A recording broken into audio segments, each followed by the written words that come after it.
Hello everyone, I hope you're well. Today's video I'm a little bit nervous about, I feel a bit guilty about, and I'm going to be talking about when you read a book and you really like the book and then it gets turned into a film and you go and see the film and you prefer the film to the book because the film has all the best elements of the book and maybe some scenes in the book you thought were a little bit like filler and you didn't enjoy as much. I feel so bad. But sometimes the film is better. I'm sorry to say it, book lovers everywhere, I'm breaking book lovers code, I know, but sometimes the film is just better.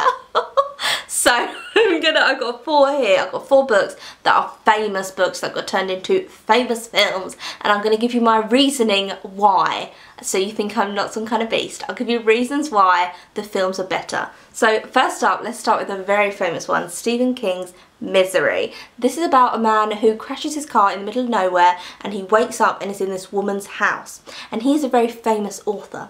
And this woman says, "Oh my God, I'm your biggest fan." And he's like, "Oh, okay, cool." He's bedbound, she's really caring for him. And then she finds his unpublished book in the back of his car. And she's like, "Oh my God, is this going to be the new book?" And he's like, "Yeah." And she's been waiting for it and she's really excited. And so she's like, "Oh my God, can I read it?" And he says, "Of course, like, you saved my life." She reads it, and in this new book, he has killed off the main character. So she flips out and basically holds him prisoner in her own home and says, "You are not leaving my house until you rewrite the book. You have to rewrite the whole thing now in my house, otherwise you are never leaving." And she starts torturing him. The book is really good, but my problem with the book is that he's rewriting his story and it's all just printed in there, so it's just copy and paste everything that he's writing. So you've got this plot with him and Annie, this mad woman who's holding him hostage to a book, and then it'll be like, "Oh, and this is the novel I'm writing," and then it'll just copy and paste the novel, and it's really boring, those bits, I'm so sorry. And so the film has none of those, him writing the book within it, it's just all his interactions with Annie, and it's so good. And when you really think about that film and you think about this book, it's all set in one room. He's just in a room with this woman coming in and out of the room with a typewriter. That's kind of it. But it works so well, it's genius. I love the film. And so I did enjoy the book, but the film is much better. Also, Kathy Bates is just life, so yeah. Whew, no guilt, no guilt. The film is better. Next up, I have the book that actually inspired this whole video. I've spoken about this book a lot on my channel, Silence of the Lambs by Thomas Harris, and people always say, is it as good as the film? Because the film is so huge and successful. So I'll give you a bit of the plot. Silence of the Lambs is what I'm going to talk about, but I have read Red Dragon as well. So Silence of the Lambs is about a young detective called Clarice. She's a detective in training, and there's this cannibal called Hannibal Lecter, and he is in prison for his crimes. He's never getting out of prison, and so the police want to get some kind of information out of him because they think he may know a killer who is currently killing and maybe skinning women and doing all that stuff. They think Hannibal Lecter can give them some kind of criminal profile, or maybe he knows who this person is. So they send Clarice Starling, the little Starling, off to go and talk to this Hannibal in his prison. So she's having these conversations. The Silence of the Lambs book is very different from the film. So in the book, she is having conversations with Hannibal Lecter, and then there's loads of other scenes about forensic science, about all the clues that they've got, all the police work that's going on behind the scenes. Whereas the film, which I adore, one of my all-time favourite films, the film is just Clarice Starling's interactions with Hannibal Lecter, and it is perfect and it is chilling, and those two characters are absolutely fabulous and fantastic together. And so the film is better, but the book is just different because the book has got so much on forensic science and clues and the police work and everything that goes into breaking down a case. And Thomas Harris obviously did a lot of research into how police investigate these kind of crimes, and so all of that is in there. And it's just not really a psychological thriller because you've just got a lot of police stuff kind of buffering out everything. Whereas the things that I think really work in the book is just Clarice's conversations with the Hannibal.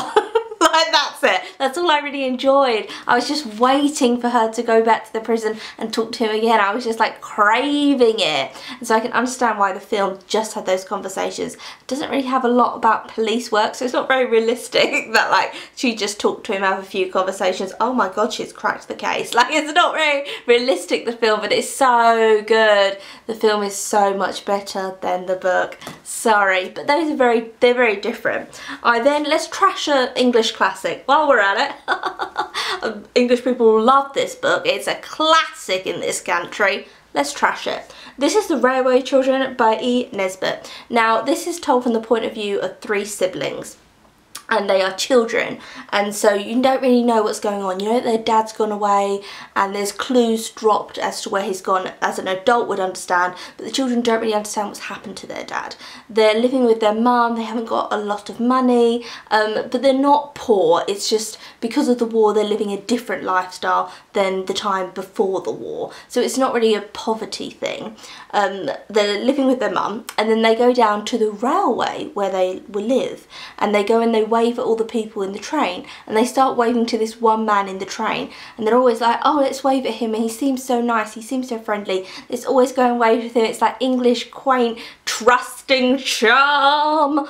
The book is so slow. Let me tell you that now. It is, you're like, ugh, to get any kind of information out of it. Also, the same scenes are just repeated throughout the book. So they're going down, they're waving at the train, okay, but then that scene will be, it's like directly repeated exactly as it was the first time you read it. I just found this really boring and really slow. I thought they were really lovely moments. Now onto the film. The film just takes all the lovely moments from this book. So it's word for word what the book is, but just all the great moments within it without any kind of repetition.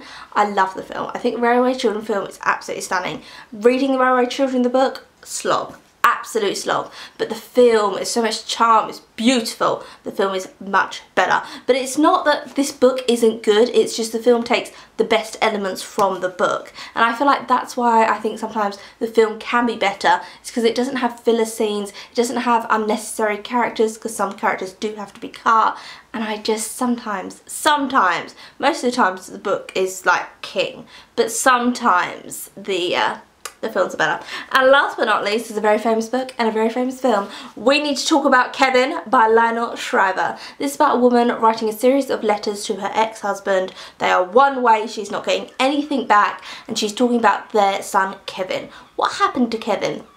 Kevin has committed a terrible crime, but you don't know what the crime is, and she's tracing back to his childhood and thinking, is it something we did? Why did Kevin commit this terrible crime?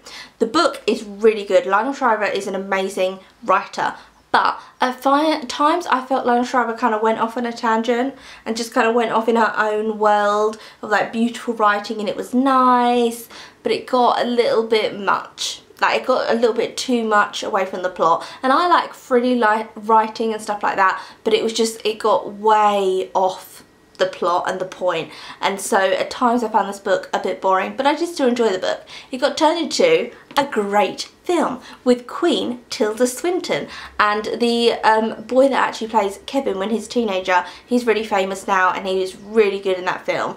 Love it. The film is one of the best films I've ever seen, and it takes word for word the scenes. The best scenes in this it takes, and I think that the film really amplifies how good the book is in a way, because the film is just genius, and you watch it and you're like, this is such a great film, but all these things that I'm watching, all these amazing scenes, all these amazing thoughts and things to do with motherhood, they're all in the book. So it's just, you know, obviously massively taken from the book.